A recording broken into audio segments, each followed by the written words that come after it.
झापाबाट चाहिँ केपी शर्मा ओली साहब बालेन साहब भिड्दै हुनुहुन्छ, कतिको खुसी लागिरहेको तपाईँ? त्यो एउटा दिवा सपना हो, कल्पना हो, सपना देख्न पाइन्छ तर त्यो सत्य हुँदैन। र केपी ओलीसँग हामी पार्टीका सङ्गठनका कार्यकर्ता मात्रै होइन, सिङ्गो यो देशै उहाँसँग हुनुहुन्छ। त्यही भएर हामी ढुक्क छौँ। केपी ओली अब आउने चुनाव पछिको हाम्रो प्रधानमन्त्री पनि यो देशलाई भए प्रधानमन्त्री 100% लिएर राख्नुहोस्। मान्छेले आफ्नो एउटा राजनीतिक हैसियत पनि हुन्छ। एउटा काठमाडौँ राजधानीको मेयर जस्तो भइसक्यो मान्छे, उहाँ झापा गएर लड्नु चाहिँ राम्रो होइन भन्ने मलाई लाग्छ।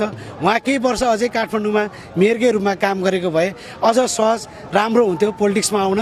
र तपाईँलाई भोलि उहाँ उठिरहँदा उहाँको हार चाहिँ निश्चय नै छ होइन, उहाँ हार्नु नै हुन्छ।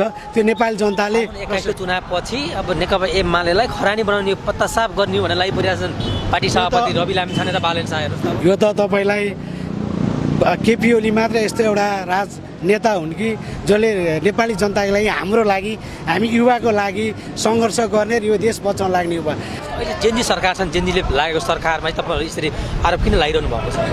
जेनजी वास्तवमा हाम्रै दाजुभाइ, आफ्नै भाइहरू हुन्।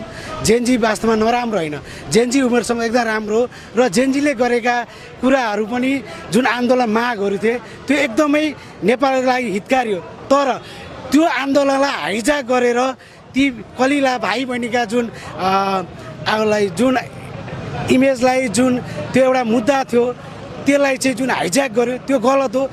त्यसलाई चाहिँ हाइज्याक गरेर अहिले जुन सरकार बनेको छ यो चाहिँ नेपालीको हितमा भएको सरकारै होइन।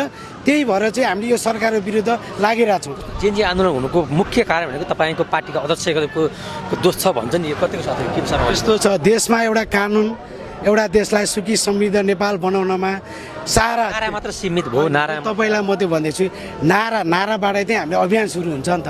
तपाईँले देख्नुहुन्छ रोड, हल, सडक, हस्पिटल लगायत यो सबै यो समृद्धिभित्र पर्छ। यसमा नेपाली जनता खुसी छन्। यो देख्न नसकेर र तपाईँलाई लिपुले कालापानी हाम्रो हो, विदेशी भूमि चाहिँ जुन चाइना इन्डियाले अधिकार त्यो चाहिँ हाम्रो भन्दा चाहिँ त्यो विदेशी दलालहरूलाई मन पर्या भएर यो चाहिँ भोलि केपी ओली रहेको खण्डमा चाहिँ यो देशमा चाहिँ दलालहरू कम्फर्टेबल हुन नसक्ने भएको हुनाले र देशमा जुन कानुन बनेको छ, जुन सोसल मिडिया एउटा दर्ता हुनुपर्छ, दर्ता गरेर नदिने जस्ता कुराहरूलाई चाहिँ लत्याउनुको निम्ति यो अरूले चाहिँ हाम्रो केपी ओलीलाई, हाम्रो पूर्व प्रधानमन्त्री, हाम्रो पार्टी अध्यक्षलाई चाहिँ नराम्रो दृष्टिकोणले हेरेका हुन्। जस्तो अब झापाबाट चाहिँ केपी शर्मा ओली साहब बालेन साहब भिड्दै हुनुहुन्छ, कतिको खुसी लागिरहेको तपाईँ? चुनावी प्रक्रियामा भिडन्त गर्न पाउने एउटा लोकतान्त्रिक अधिकार हो, त्यसको लागि म स्वागतै गर्छु होइन।